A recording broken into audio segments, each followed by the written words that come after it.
Well, brace yourself. I'm going to play a video for you that will bring back some bad memories and is now recirculating on this day for a very particular reason. And it's of Donald Trump while he was president 4 years ago today. And this is very relevant given that right now we're watching an attempt by Republicans to convince Americans that 4 years ago was a very wonderful time. And that's why we want to go back to 4 years ago before Joe Biden. And so let's do that. They've been asking us, were you better off 4 years ago? Let's check in on what was going on 4 years ago today.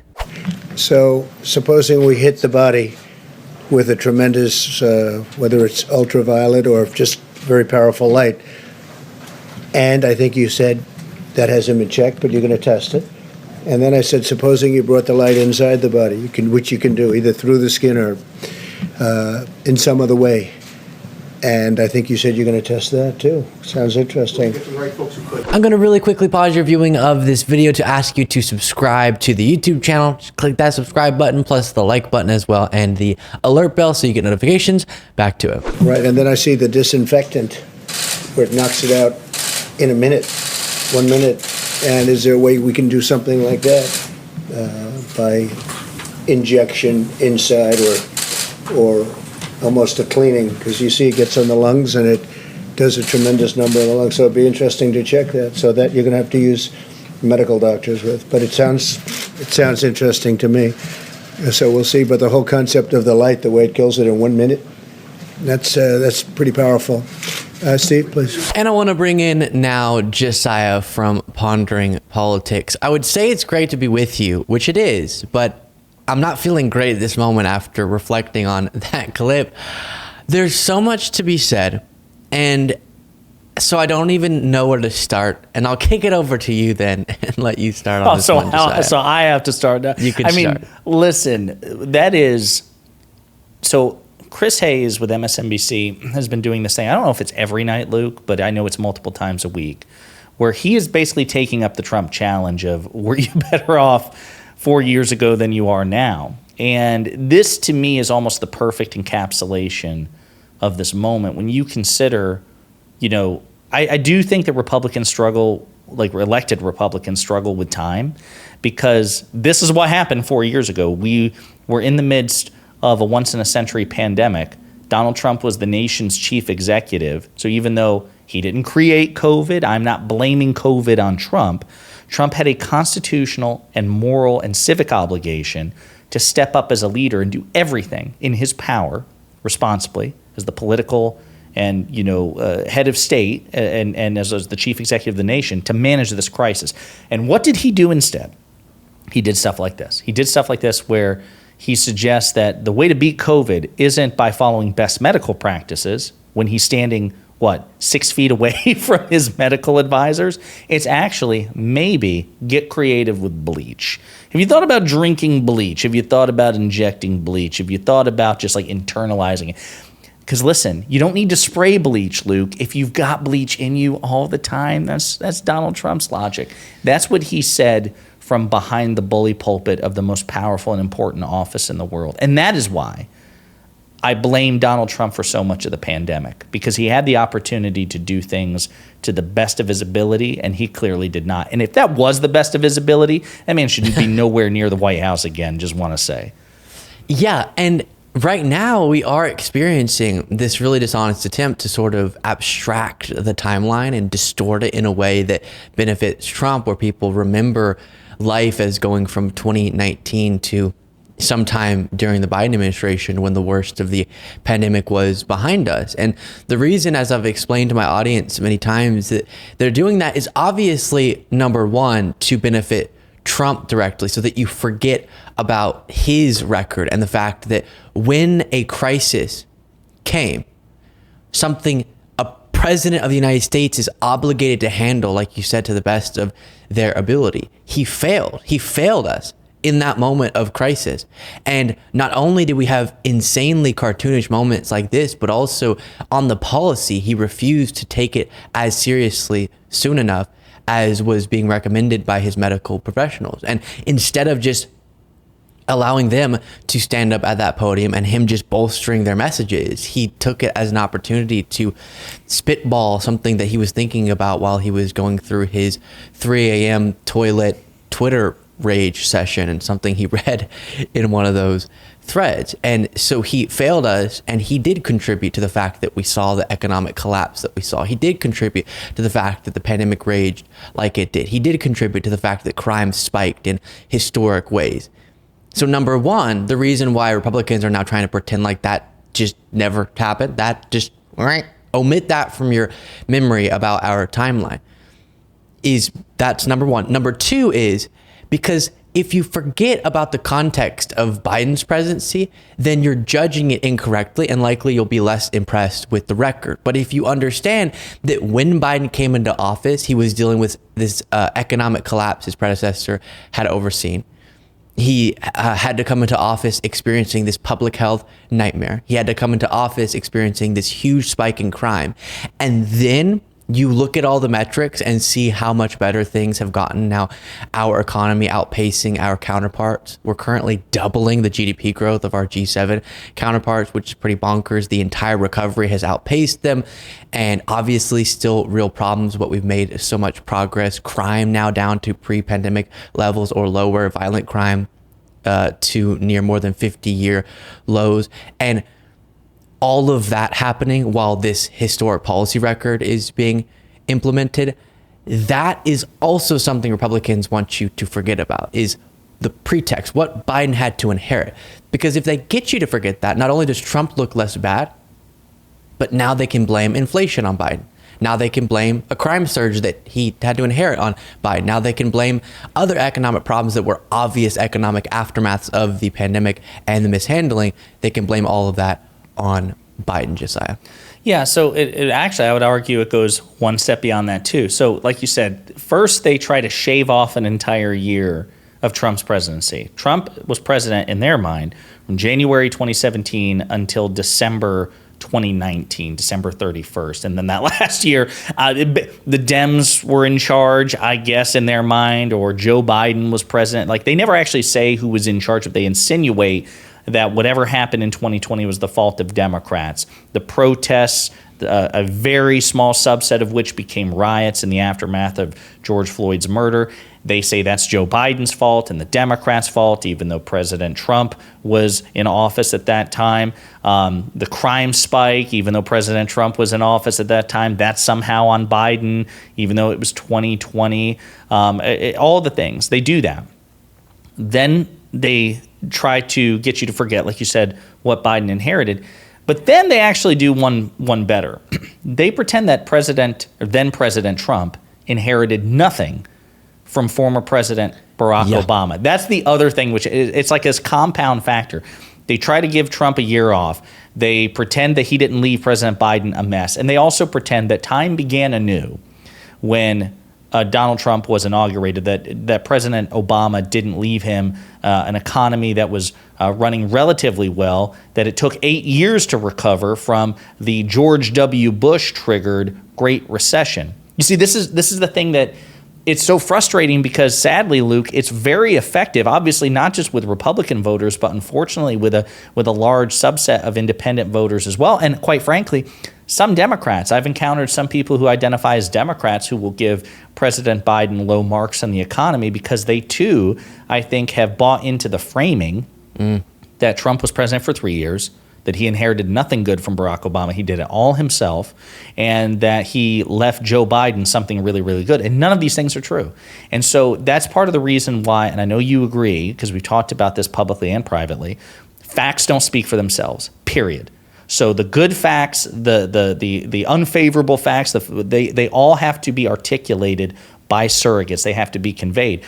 And the Republicans have invested decades and billions of dollars, if you count the Fox Propaganda Network and others, into shaping the framing in a way which always advantages them. So it's not enough to let the facts just speak for themselves. And it's not enough, in my opinion, Luke, to just accept the framing. I think we have to reframe it as well. We have to say, no.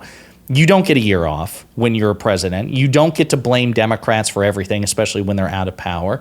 And you don't get to adhere to double standards. And we, in the progressive space, in the liberal media, we are going to change that framing to the best of our ability as well, to something which is more fair and more accurate. Yeah, and think about if you do that. If you do properly contextualize, and then just in a pretty objective way, assess the last decade or so.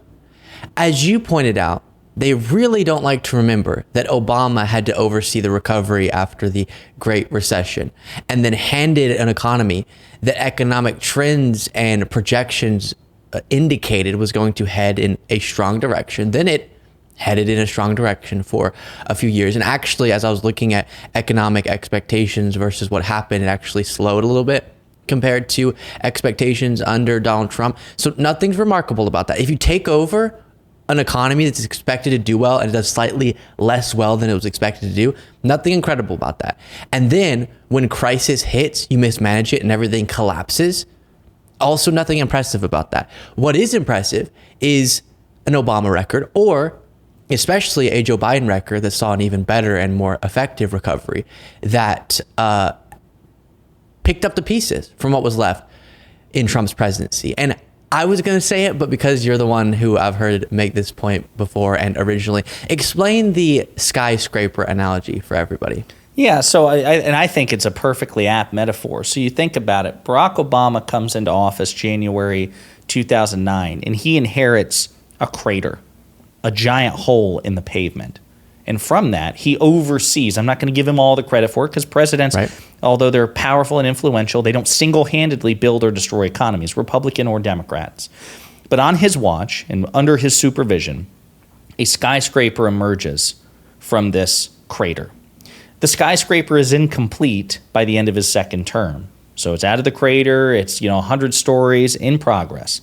He tosses the keys over to Donald Trump. Donald Trump oversees the additional 2 or 3 or 4 stories, and at a slightly slower pace, I might add. But he adds more on top of it, and it is taller as a result, because it's 98% Obama, 2% Trump. And then, on Trump's watch, the whole thing collapses. And he leaves the next guy, he tosses the keys to a guy who now inherits a crater filled with rubble. To me, the metaphor is this, and what Fox and Trump want you to believe is, well, he was the one who actually built he built the tallest skyscraper. Yep. It doesn't matter what was built prior to him. It doesn't matter that the vast majority of the work was done prior, and all he had to do was just keep it going. He added additional stories, so they say, and it collapsed, but we actually were kind of fuzzy on the time, but it doesn't matter that it collapsed, because at one point it was taller than what it had been before. And so to me, that's I use this metaphor because it's like, what you really want is to cut off the good stuff that happened before Trump and cut off the bad stuff that happened because of Trump or on Trump's watch, and focus exclusively on the mess that Joe Biden walked into, just completely out of context. You see a mess and a pile of rubble, in walks Joe Biden, and you're hoping that people can, mess with Joe Biden, that the mess is Joe Biden's responsibility. And I just think, unfortunately, it's very effective for a large segment of the country. But that's why we have to contextualize it, because the facts don't speak for themselves. And I think too often people just assume that President Biden would be given credit for the pandemic era recovery. And I don't want to harp on this too much, Luke, but like people forget the amount of effort that had to go. Yeah, we had the vaccines, but they had to go into arms.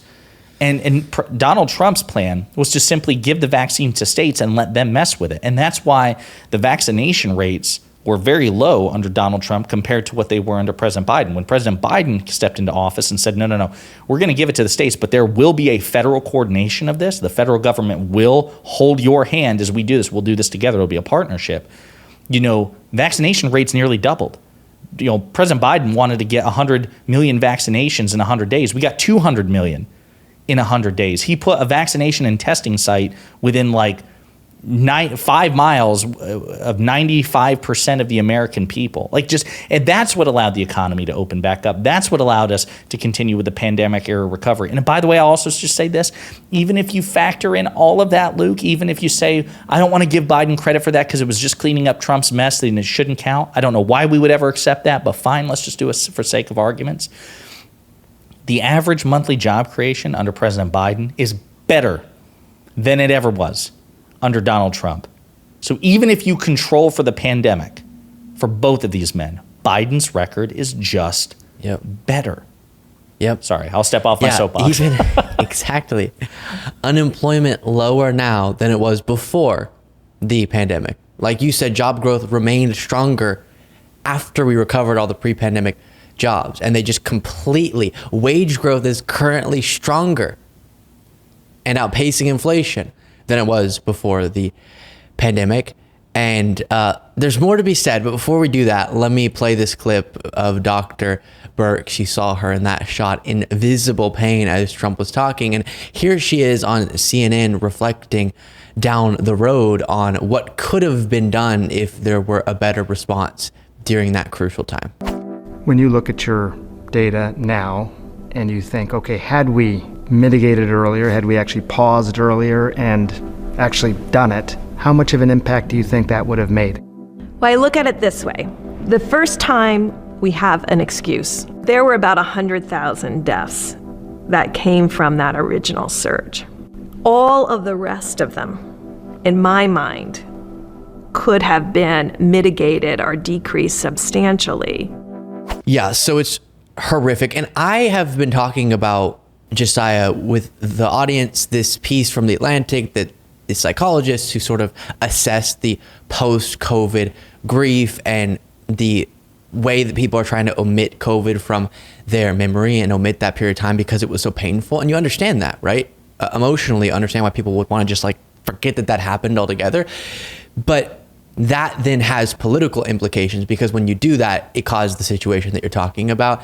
And we can't do that because the job of a president is to handle the crises that break out on their watch. A good example is you don't blame Biden that Putin decided to invade Ukraine, but you should judge him for how he's responding. And I think the correct thing to do is supporting Ukraine, which he's doing.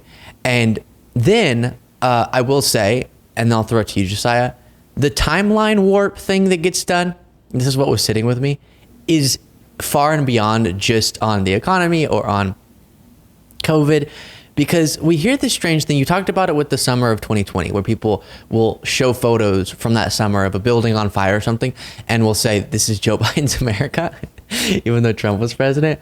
But then, really importantly, you talked about the vaccine rollout. The fact that when Biden got into office, he wasn't spitballing up at the podium about injecting bleach, and his focus was on taking the advice of public health officials and rolling out this vaccine rollout in part with the American Rescue Plan, is what allowed us to get back to normal, which is what Trump talked a lot about. We have to get back. We got to reopen the economy. Biden actually was willing to do the hard work, and his administration and Democrats and sometimes some bipartisan Republicans, but not with the American Rescue Plan. And the hard work had to be done to address both the public health nightmare, but also the crime situation and also the supply chain problems. And if you dive into the nitty gritty of that playing out, it was a lot. And the hard work had to be done to then allow us to get back to normal. Trump just wanted to talk about getting back to normal. Biden actually did the work to get it done. And interestingly, I've talked to Trump supporters who, like what you talked about with other examples, will act like Biden shut the country down and Trump opened it up. What are you talking about? And one in particular just kept repeating, no, Biden shut the country down. Biden shut the country down. But that doesn't even make sense if you look at the timeline when we started opening things. It was obviously when we were getting the pandemic under control. Do you remember who was president? They don't. It's crazy. They don't. That's the... It is frustrating, and that's why I just, and I'm not saying it's going to work. It's entirely possible. I'm a cynic by nature. It's entirely possible that this effort will not succeed, but I am convinced. I've seen no evidence to the contrary, and we've tried it the other way for decades, and we haven't seemed to make much by way of progress, which is that again, I go back to, we must speak aggressively, loudly, and consistently on behalf of facts. Never assume. To me, when I hear people or I read, either Democratic strategists or political operatives, because we used to, the facts will speak for themselves. They lose credibility with me. No, never. Facts never speak for themselves, ever. And this idea that the facts, Ben Shapiro, famously right-wing commentator, said, facts don't care about your feelings, gang. Well, feelings actually are what determine electoral outcomes, because people will vote based on their feelings, which is what you encounter at these MAGA rallies. So that's the other thing. I think sometimes we Democrats have actually internalized the Ben Shapiro logic, which, hey, the facts are on our side for the most part. In most situations, we don't have to worry. No, what that creates is a really good foundation, hopefully, to change people's feelings, to shape people's feelings. But feelings at the end of the day are what hand power over to elected officials. And so facts don't speak for themselves. We have to speak loudly and consistently and aggressively on their behalf. And I think we have to reject the framing too. I think it is absurd to accept the framing. That's why when people say you have to go easy on Trump for the pandemic, I say no. I'm not obligated to do that. Nobody here watching is obligated to do that. Because number one, they would never do it if the shoe was on the other foot, ever. And we are not obligated to play by double standards. And two, to Luke's point, when you are the president of the United States, Democrat or Republican, Donald Trump or Joe Biden, you have a duty to try to manage crises. And we can and should grade on how you respond to them. So for me, I've always said, if Donald Trump, as much as I despise his policies, as much as I despise his rhetoric, if he had done the best of his ability to manage COVID and still failed, I would be nowhere near as harsh on him.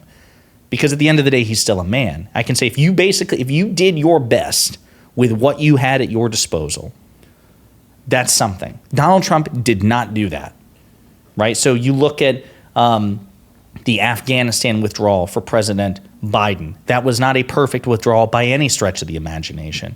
But I can look back and say that for the most part, the Biden administration did the best with what they inherited from the Trump administration. Time didn't reset when Joe Biden stepped into office. So he inherited a context, he had a policy outcome, and he did his best with what he had. Was it perfect? No. Can we fault him for it? Sure. But the reason that I grade him much more gently in that than Trump is because he did the best he had. And at least on paper, the decisions he made were sound. There is nothing sound about Donald Trump standing in front of the press and saying, hey, maybe we should look into, bleach injections. Exactly right. And we have the proof of what you're talking about in after the fact, especially these experts saying we didn't get anywhere close to the proper response. And if we had, we could have saved hundreds of thousands of lives, which is what you saw in that clip there. The people who were around Trump are willing to say that was not what we should have been doing. Josiah, where can people find you? You can find me at youtube.com/@ponderingpolitics, one word. Luke, I appreciate the collaboration, man.